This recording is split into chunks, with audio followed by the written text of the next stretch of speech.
Happy 2022. I hope that you had a lovely, quiet, possibly, holidays during the seasons. I'm really excited today to bring to you two amazing guests. I've been waiting for this show for quite a while, especially over the break during the holiday season. I've been really thinking about that for two main reasons. First of all, I am bringing to you amazing speakers. And secondly, at the moment, there's a lot of people, especially when it comes to January, people are thinking about their next steps. There's a lot of talks about the great resignation. And if there's an opportunity to help people find their new vocation, well, why not bring them into the world of tech? So today with me, I have the fantastic Helen Scott, keynote storyteller at MongoDB, and Grace Jansen, developer advocate and a regular presenter at international technology conferences at IBM.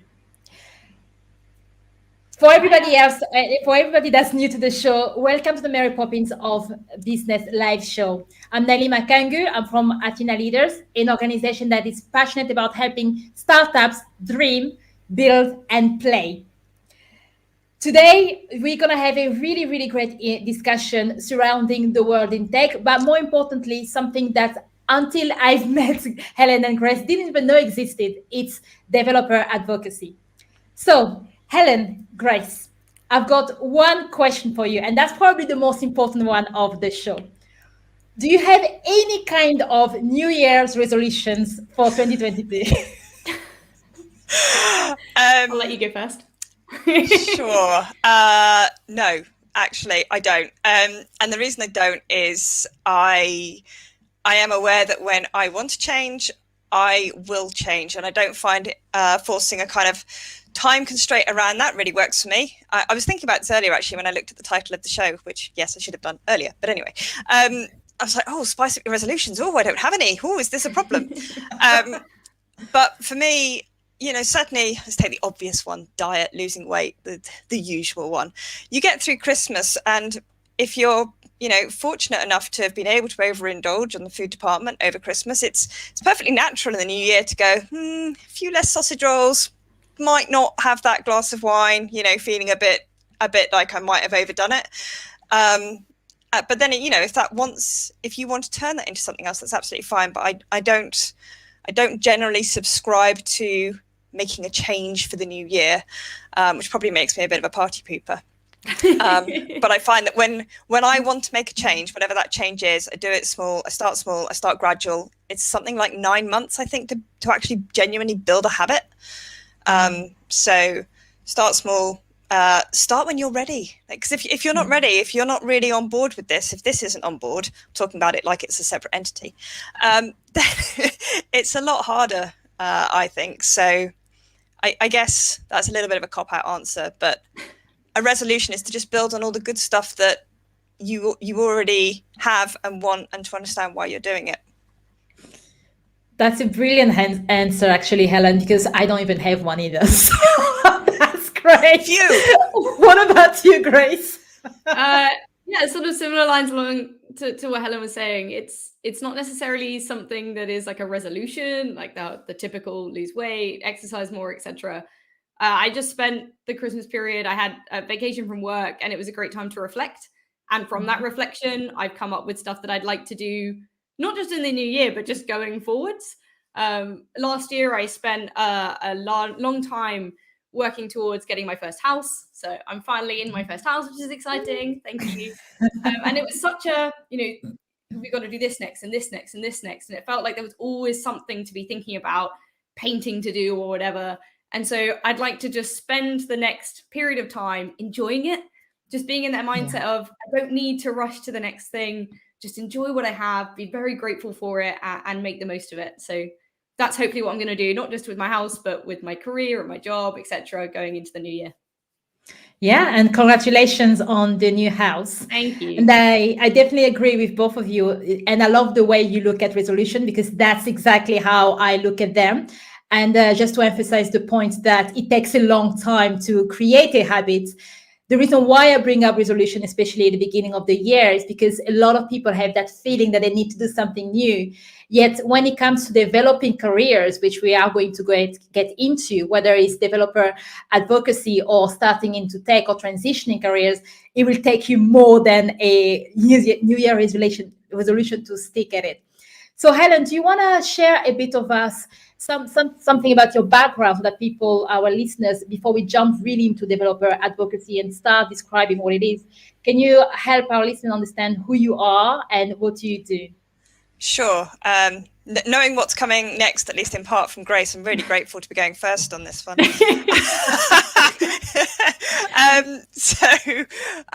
My background a long time ago in a galaxy far, far away is Java programming. So went the very stereotypical computer science route, took a role as a Java programmer, didn't have a good time, left it, ran away. I went abroad. It was that bad and I didn't know what I wanted to do. And I was convinced that I couldn't be in tech, I couldn't do tech, and I was rubbish, really. So I came back to the UK and ended up starting a career in technical writing because some of my friends had said, "Hey, Helen, try this. We think you'd be good at it." And of course, friends generally know what they're talking about. So I said, "All right, I'll bite." And I carved out a successful technical writing career for many years until fairly recently. Recently is confusing for me because of the pandemic. I'm not quite sure how the years all work anymore. So I'm not even going to say the year because I'll probably get it wrong. But let's say in the last 3 years-ish. I then, 3 to 4 years. See, I knew I'd get it wrong. I did a brief stint in product, so as product owner, and then I actually went completely full circle and went back to Java in the form of a Java developer advocate. And I hadn't coded in Java in anger for a number of years prior to that. And I'd missed a lot of releases of Java. Those of you familiar with Java now know that it's released twice a year. And I left Java around 1.2 and it's now 17. 18, maybe even 17. So there's been a lot that I'd missed, but what I really came to realize doing that was I could advocate really well for people like myself. So people who were new to the language, new to the product, or both, because that was very genuinely my experience and my knowledge. I didn't know the shortcuts. I didn't, have experience of Java development at the coalface, at least not for a very great number of years.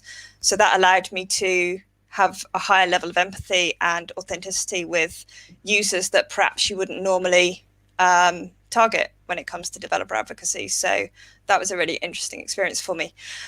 I stayed in that role for about 18 months. And most recently, in the last month, I can get that one right, I took a role that I was very excited about at MongoDB. An opportunity came up to help to contribute to the keynotes. So it's still developer advocacy of sorts. I'm still in the DevRel team, but I am working on creating content to share with developers through the keynotes. So that's something that I'm looking forward to learning more about. It's only my second month, so I'm still rapidly learning at the moment. That's quite exciting, and it's actually interesting to hear about the jumps and the different careers that you went through up until where you are at the moment. What about you, Grace?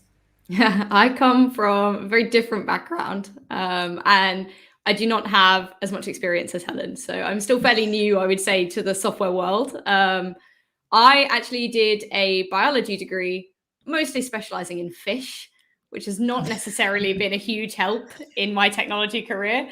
So I did a biology degree just because I found it interesting. I had a passion for it at school, and computing and programming wasn't really an option at my school. The most we did in ICT was how to use Word, how to use Excel, that kind of technology.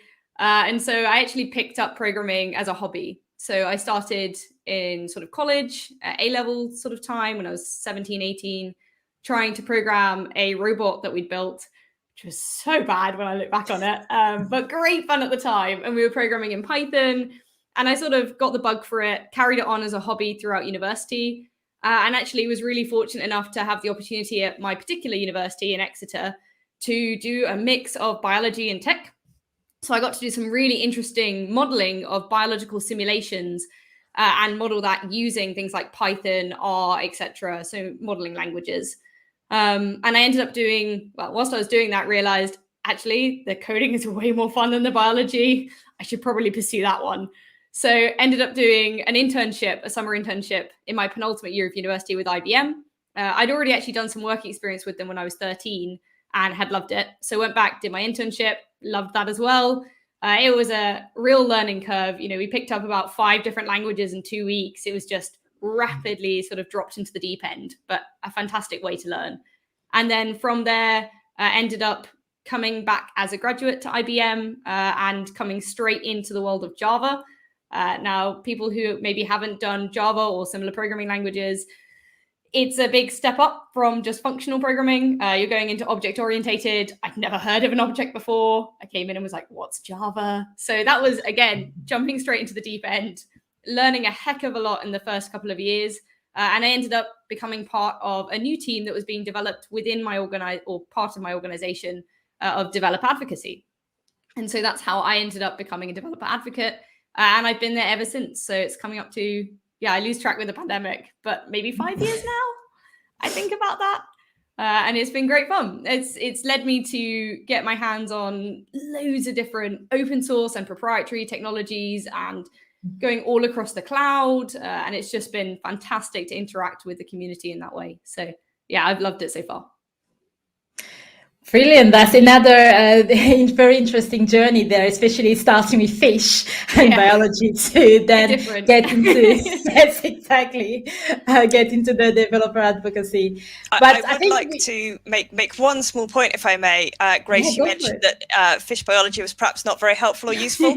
I've seen some of your talks. Honestly, it was useful. Thanks, because the parallels you're able to draw, they're amazing. So yeah, keep I think doing that's the fun part about doing something from an alternate background and having that different knowledge base. So as Helen mentioned, a lot of the talks that I give tend to be analogies between software and biology. So I did one about bees. I've done one about the human anatomy and some others. So it's really interesting to be able to draw those parallels and still use some of my biology background, even if it's not necessarily fish. To be able to use that in my job is, a great treat for me. It works great. Thanks. Yeah. And on the subject of transitioning, from different careers, which is an experience that you both have gone through, what would you say was the difficult thing for you, especially when we start looking at confidence level and imposter syndrome, taking on roles and training other developers and helping other developers grow in their careers, whilst you are also coming from a different or non-traditional background? I think imposter syndrome is something that everyone feels. Helen, you sort of mentioned it about coming back into Java after having missed so many releases. It's something that is the unspoken norm, if that makes sense, because everyone feels it. You're always comparing yourself perhaps to friends, colleagues, others within the industry, or perhaps yourself. Perhaps you used to be an expert, you've perhaps left and then you're coming back, etc. So it can be really hard to get past that feeling of you're not good enough, there are others that are better. But what you've got to remember is that you bring something different to the table. You are your own expert in your own set of skills and your own experience and knowledge. So when I came in from that non-traditional background, I didn't have a clue what Java was. I was like, why is someone going to listen to my talk or pick my talk or me to present at a conference when there are people who have been programming in this language longer than I've been alive? I was like, they have way more knowledge than I do. But then I thought, what can I bring to a talk or a conference or a presentation that someone else couldn't? And that's when I was like, oh, maybe I could use my background. Maybe I could use biology to be able to create these talks. And it's by reflecting on what's special about me, what's my skill set, what makes me unique and individual, and utilizing that, springboarding off that to really create something unique and that helps others. It's a fantastic way in which you can really make yourself useful, feel like you belong, feel like you're empowering others, and don't feel afraid because you feel that imposter syndrome. Everyone does. It's about moving beyond that, moving past it, and really making use of your uniqueness. That's what I'd say anyway. No, absolutely. I'm that for me. It's everything that Grace has just said. And I suppose with moving careers, something else, it's important to remember that, and school is really bad at this, but I don't know if you had this experience, Grace, but when I went to school, which was a long time ago, sure, but we had to fill in these forms, and you'd fill in this little questionnaire, and the output would be, you'll be a something or other, or you'll be a doctor, or you'll be a lawyer, and you're like, no, I don't really want to be either of those. And you get this, or at least I at school got this set notion that you belong in a bucket and you can't change buckets. And I really don't think this analogy is working very well. But when you get into the real world, so the professional world beyond school, it's really important to realize that a lot of those boundaries aren't real. So for example, going from Java developer to technical writer to product owner to Java developer advocacy to keynote storyteller, you might think those 6 careers are completely independent and it's a net new for each one, but it's not the case. They all have 2 very fundamental things in common. One is technology / software, one is communication. And those are 2 core skills that I have and I love learning as well. So it's about recognizing that just because something has a different job title doesn't mean that you shouldn't go for it, or you can't do it, or you don't have the right skills. Just go for it. You know, think about, going back to Grace's point, what you do have, what can you bring to the table? Because you don't need to, you know, we don't come out shaped in a little box of lawyer, doctor, whatever. You come out and you can shape that, and you can change that, and you can choose your own path. And that's only something that I've really realized relatively recently. I think you make a great point about transferable skills. Yeah. Many of the skills that you think you have and you think are specific to that one role or that one job or that one industry, they're not. They're transferable. They enable you to be great at other things too. Exactly. And I actually hear that a lot, especially when it comes to women who want to enter the tech world. There's this notion of having a mental subconscious checklist that if I cannot tick absolutely every single box, then I cannot do the role. I was mentoring a few people, some from a startup, they want to start their startups. They have ideas, but they're like, oh, but I'm not really in tech. I'm like, well, you don't need to code. You just find a CTO as a co-founder or something like that. And you find it at the development team that will do that for you. But you have a great idea for a tech business. And I think there's a lot of anxiety out there that if you're not in the tech world, it's this little box that is very like a dark box that is impossible to enter. So could you tell us a little bit more what developer advocacy is and how it's really useful in the organizations that you are at the moment? Do you want to go first? Can do. I was like, I'm going first. Am I going first? Oh, think of a good answer. So for me, developer advocacy is about helping developers level up. I think it's arguably quite a selfless career. It's about sharing your knowledge, recognizing the privilege that you have with that knowledge as well. Because as a developer advocate, you do often get to play with some really cool stuff, and often latest and greatest cool stuff.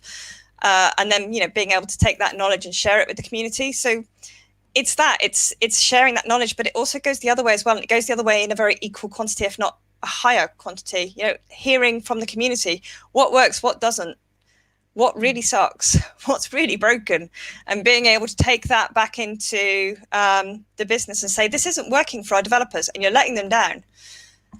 So it's that communication thing. It's sharing your knowledge and your experience. And certainly I felt, I don't know about you, Grace, but I felt quite vulnerable at times when I was doing it because I had the big gap. I've never been, a long time ago, a professional Java programmer.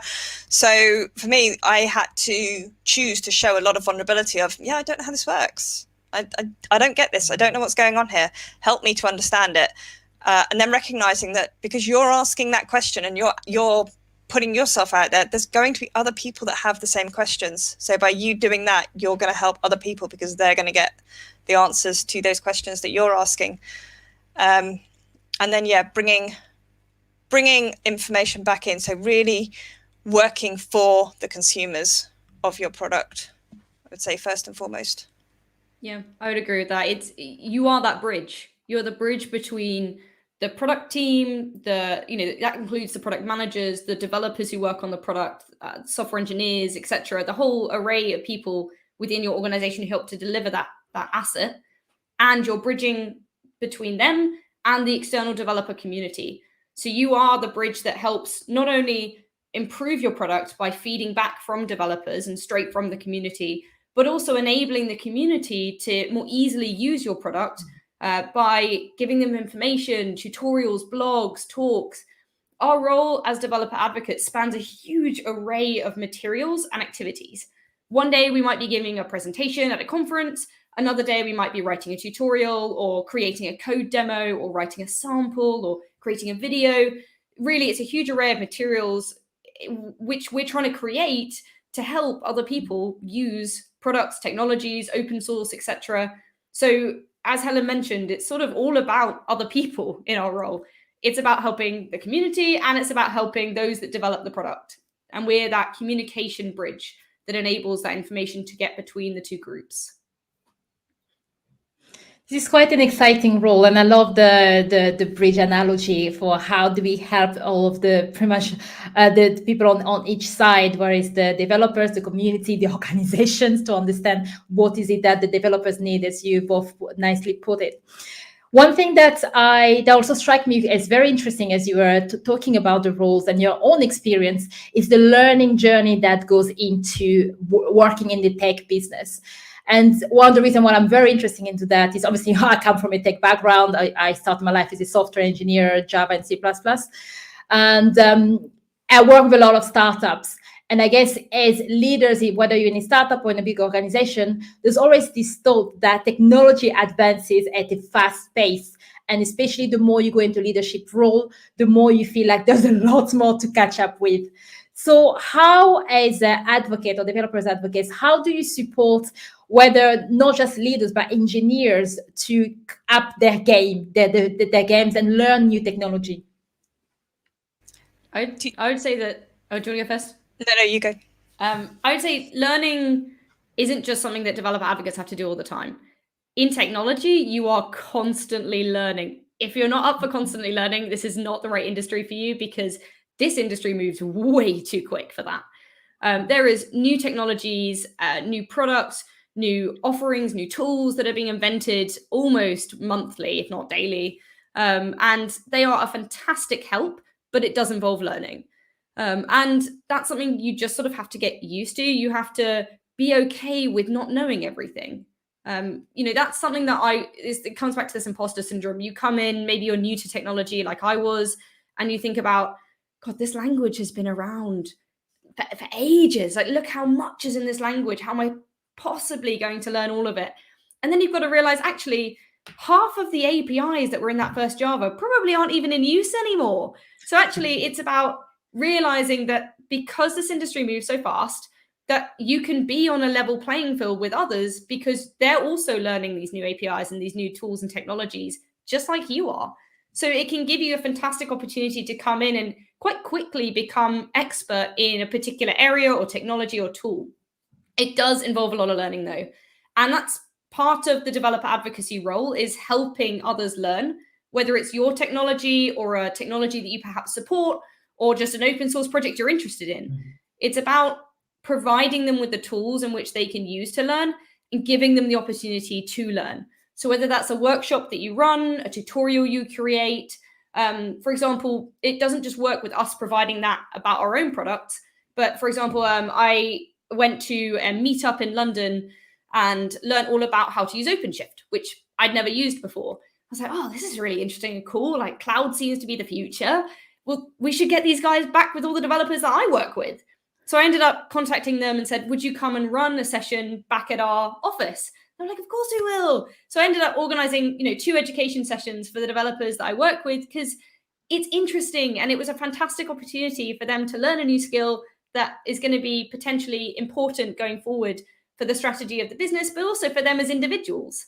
So by creating networks and contacts, enabling an environment in which you can have that opportunity to learn, the time, the energy, the effort, and encouraging people to constantly learn, because really this industry requires it.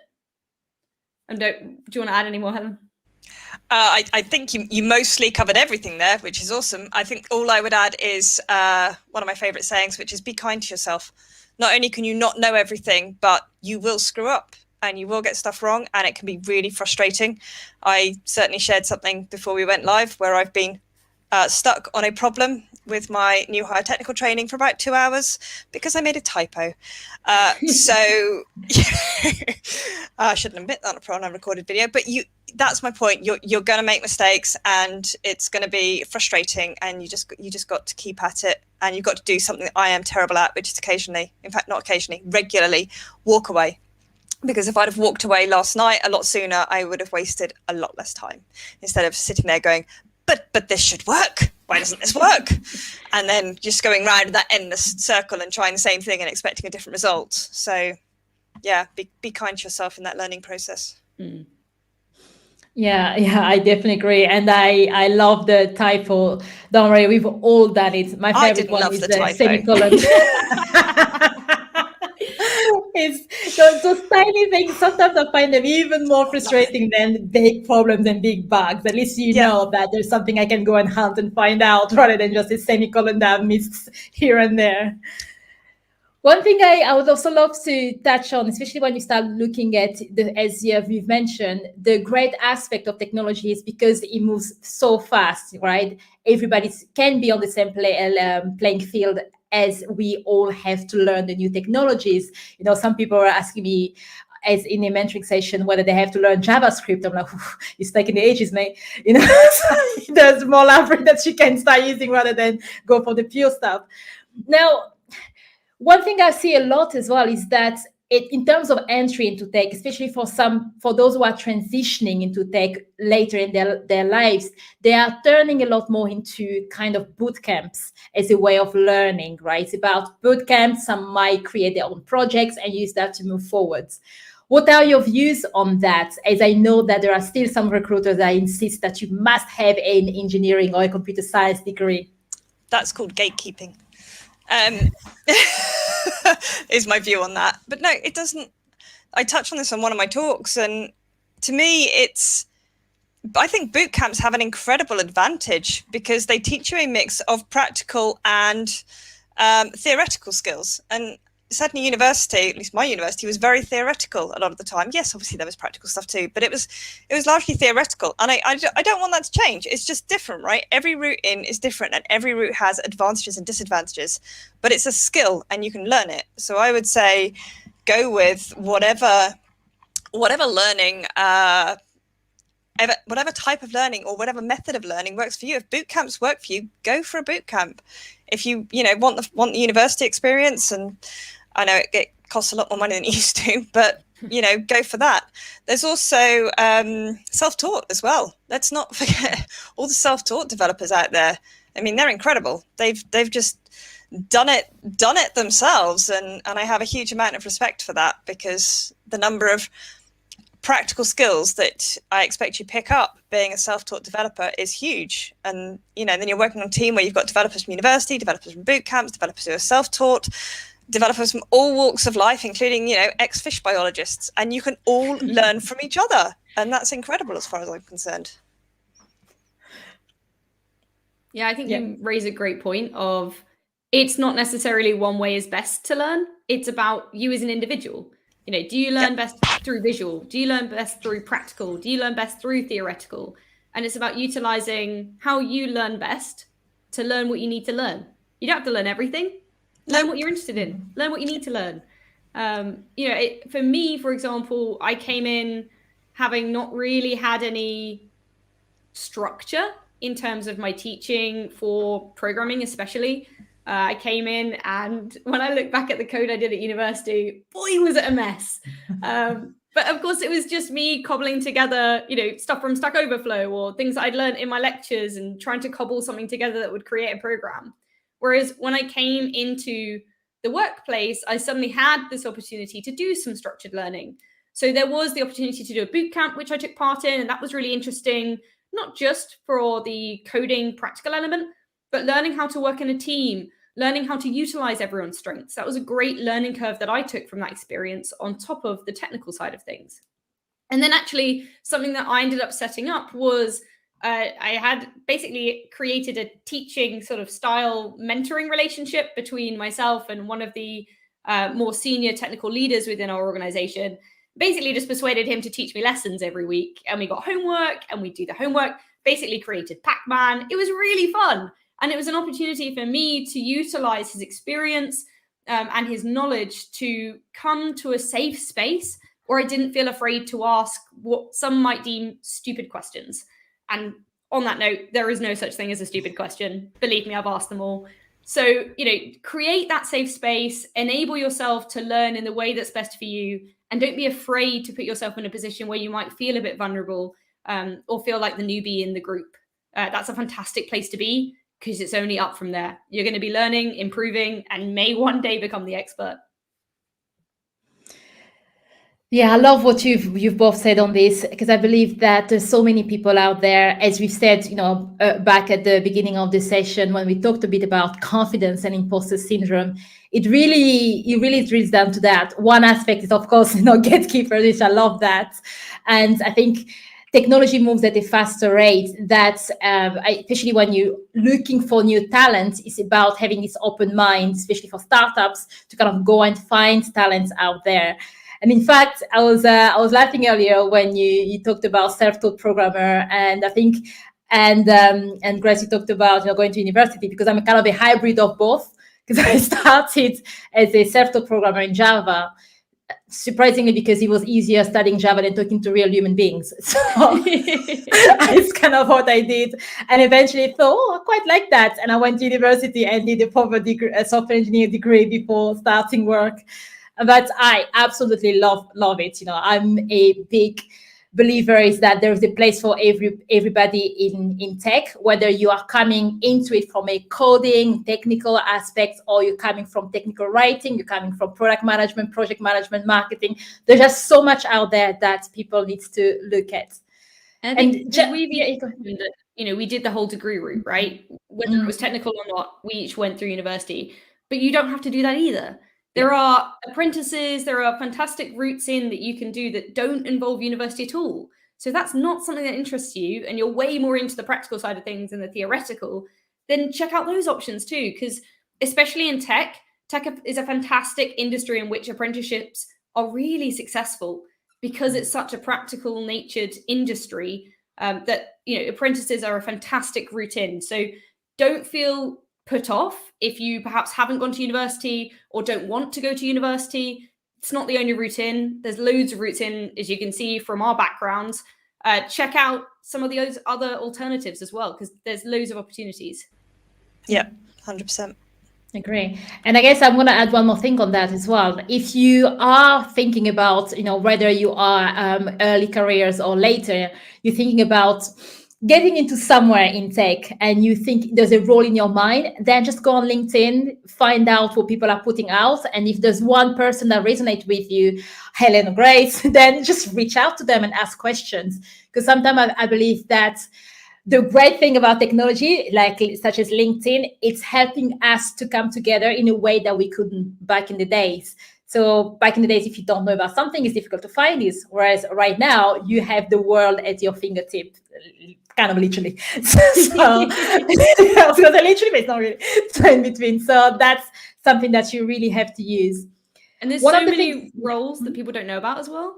Go on LinkedIn, explore them. There's roles appearing every day, and different companies use different descriptions for their roles. So find out, a developer advocate at one company might be completely different to a developer advocate in another. So go and check out, people search on LinkedIn, search for some keywords that you're interested in, and just see, what do they do? Is that something I'd like to do? Because that sounds cool. Yeah. It's a really great way of finding out more.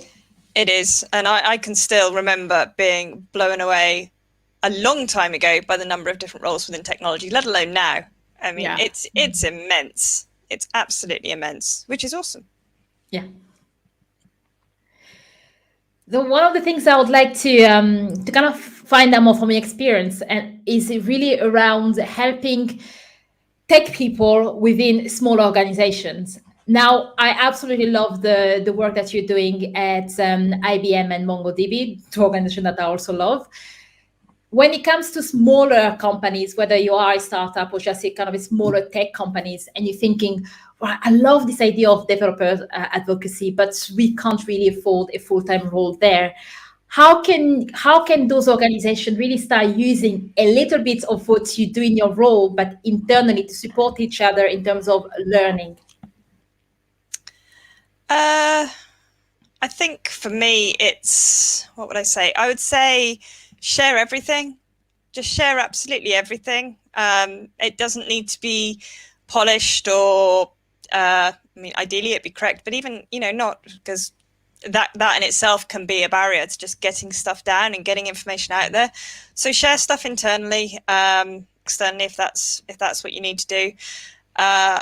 Acknowledge people's strengths as well, and acknowledge people's learning styles. So some people prefer to read, some people prefer to watch videos, for example. It's very broad brush strokes here. Some people equally may prefer writing blogs, some people may prefer creating videos. Some people may be really into social media and just want to create lots of content on the various social media outlets that we have.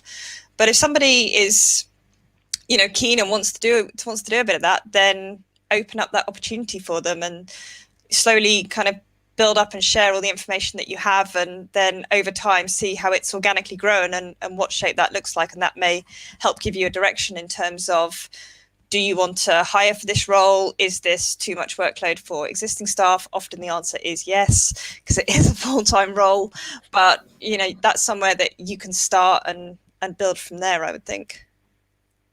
Yeah, I agree. It doesn't, although there is enough that it fills a full-time role, it can be done by individuals as well, especially in smaller organizations. It's about, looking at the work that you do and thinking, okay, what have I done? What problem have I solved that maybe other people, either in my company or externally, are also facing?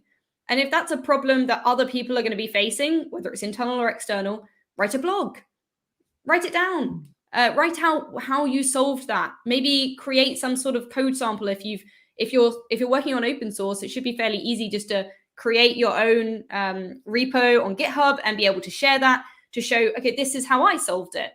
And by doing these small things, writing down a blog, putting out a tweet, for example, or even creating a video where you live demo how you did it. All of these different mediums allow you to share your experience, your knowledge, and to share that with others, but also get feedback. Maybe someone else has faced the same problem and solved it a different way. Was theirs better? Was yours better? Could you learn from it? So all of these things can be done by individuals. It does take time. So that is one thing that I would say is, for those who are leading teams and those who are leading businesses, create an environment in which your employees, your teammates, your colleagues feel that they are able to take the time to do these resources. And it's really important because although it might seem like a cost to you, oh, well, that developer's not working on my features anymore, actually, you're probably going to save time and money because half of the other people in your team are probably facing the same problem. So if they're able to use that resource, you've just saved yourself a heck of a lot of time and money. So actually being able to create this environment in which people feel able to do this is fantastic, especially for small organizations. And I would say for individuals who are interested in doing it, do something you enjoy, do something you're interested in, whether that's make a video, write a blog, do a tweet, do it the way that you want to. And it will always be fun in that regard and helpful for others. Yep. Yeah, thank you. That was a really, really great insight. And I can see how, when you look on the surface of things, it looks big, but there are so many small steps, as you've both described, on how people can get into it. Actually, especially when you mention that if one person has this problem, other people are probably struggling with that, it kind of reminds me a bit of a technical debt. Sometimes things that when we don't see the value of something straight away, we kind of put it off. But I believe that creating this platform that allows sharing of information, sharing of knowledge between engineers within the organization is actually something that should probably come off the technical debt backlog and into a release plan somewhere so that it actually gets done as well. So just to, as we're coming towards the end of this, just to kind of promote these ideas of there are so many things out there and tech is not a scary world. There are so many entry levels. Could you both share with me one of your one worst moment in tech, which is probably not great for promotion, but also a very, one of the best moments in your career in tech. So worst one and then a best one. Oof. That's a hard one. So many options to choose from for the worst. I'm running through them in my brain thinking, can I just pick this morning's? I don't know if I'd pick. Maybe I've been fortunate. For me, there's not one particular thing that jumps out as being bad. And equally, there's not one particular thing that jumps out as being good. I think I'm sure tech is similar in other careers in this respect. There's highs and there's lows. I think what's really important is how you manage them and how you, if they're a low, recover from them. And if they're, well, to be fair, that could be true for a high as well. But it's about recognizing that there's no such thing as a perfect path. There will be rubbish times. There will be times that you don't want to go to work. There will be very stressful times. There will be times where you'll get potentially frustrated, certainly as I was this morning. And there'll be times that leave you going, that was amazing. Can I do that again, please? So I wouldn't pick out a high or a low. I just recognize that it's a journey. There's good points, there's bad points. For me personally, I think I've been very fortunate. The number of good points definitely outweigh the number of bad. If they didn't, I don't think I'd still be in this career. But yeah, it's sometimes it's hard, sometimes it's brutal. But on the whole, touch wood, I would say it's a very rewarding and successful career. I enjoy it. I have a good time. I love helping others, and I guess that's how I get my kicks. So that works for me. And you do an awesome job. Thank you. Yeah, I think you raise a good point. It is always going to be highs and lows. And I think I would say I've been extremely lucky that my lows have never really been that low. I've been extremely fortunate that I was able to get a career and a role with a team that I love, in a company that I really enjoy working with and for, and in a role that I really enjoy. There's a reason I've stayed in this role since joining. I know it hasn't been that long, but I really do enjoy it. So I've been extremely lucky that, as sort of Helen pointed out, the lows have never been low enough that I've quit or I've changed roles or I've been so fed up that I didn't want to go to work. It's never been that way. So I struggle to pick out a low, and the lows that I'm thinking of really aren't sort of worthy of being classed as low. I think in developer advocacy specifically, seeing as we're talking about that role, probably the lows that I've had have generally been doing a live demo that breaks, which is pretty much every live demo, as developer advocates will tell you. And that can be frustrating, especially because you're in that vulnerable state, being on stage in front of people, being labeled as this expert in this particular topic or field, and having something that breaks can be, vulnerable. You can feel like everything's going wrong. And really, it's a code demo, it's expected to break, you're doing it live. And actually, it can be really fun for the audience because they get more interaction. So actually, you can turn some of these lows into highs by getting further interaction with the community, getting better ideas on how to fix your code. So actually, they're not really lows. They're just learning points, as Helen was mentioning. It's just taking that potential setback and using it to learn off and using it to improve. High point, I think I've just won from this year. I was selected as a winner of the Women in of the Future Awards in the technology division, which was just amazing to be able to network with some of these incredible women in business, and just to learn from them, and to be among them was just fantastic. So yeah, that would be probably my high point. Congratulations. Congratulations on that. That's amazing. And thanks again for sharing your highs and lows. And I love the fact that, as you said, although life can be a roller coaster journey, your journey into tech is something that is dear to you, as is also dear to my own journey. And I hope that everyone watching, anyone that came late, I will definitely suggest that you go back and watch the beginning, especially if you're thinking of transitioning into a new career, or if you are a startup leader thinking about growing your organization and bringing more engineers. And also for anybody who's never heard of Developer Advocacy, because it's great. It's something that's amazing out there. And as it's the first show of 2022, I would love to just say massive thank you to Helen Scott, keynote storyteller at MongoDB, and Grace Jansen, developer advocate at IBM, for making this very special. I wanted to start the year with something inspiring, inviting people in tech, especially women in tech, because we need more women in tech. And I think that this session is kind of has debunked or demystified the developer advocacy, giving other people even more opportunities in tech. So just before we go, how can people follow you and find out more about what you do? I think, is my Twitter handle still up there? No, I don't think it is. So for me, the most, thank you, Naomi. The best way is on Twitter. So my Twitter handle's there, and I can see Grace has got hers there as well. Yeah, Twitter is where I live. That's pretty much my single social media account. So yeah, please do give me a follow or send me a DM on there. Yep, same for me. I can also be found on LinkedIn. It's just my name. Yeah. If you search for it, you should find me. But yeah, either Twitter or LinkedIn. Happy to get in contact with people and talk more about dev advocacy or women in tech. Brilliant. And thanks again to anyone watching this show. Thanks for the support all the way in 2021. And I always have to think about what year we're in now. and starting strong in 2022. We have a lot more, many more interviews coming up this year. And we are really, really growing the community. So if you know anybody out there that has a story to tell, especially in the tech world, anything that impacts the startup world, please let me know. In the meantime, though, let's design a happy and productive workplace playground together.